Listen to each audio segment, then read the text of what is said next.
ઘેરી છાયડી રે લોલ, ઘેરા કુટુંબમાં મારો બાપ રે મીઠો, મીઠો છાયડો તે મારા બાપનો રે લોલ. આપણા કુટુંબમાં જો કોઈ થડ બનીને આખો વડલો બનીને ઊભું હોય તો તે કોણ છે? પપ્પા. એટલે માં અને પિતા થકી આપણે ક્યાં આવ્યા? પૃથ્વી પર. બરાબર. કલ્પનાબેને કીધું કે દીકરીનો જન્મ એટલે લક્ષ્મી આવી.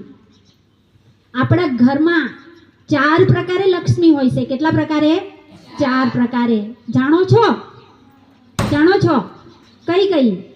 એક તો દીકરી અવતરે એટલે કહેવામાં આવે કે ઘરમાં લક્ષ્મી આવી. બરાબર છે. એક માં જે આપણી કોણ છે? માં એ પણ એક લક્ષ્મી.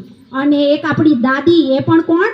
લક્ષ્મી. અને બીજું કોણ? ઘરમાં જ્યારે દીકરી સાસરે જતી રહે ત્યારે કહેવાય છે કે દીકરી જતી રહી ને તો લક્ષ્મી ઘરમાંથી જતી રહી.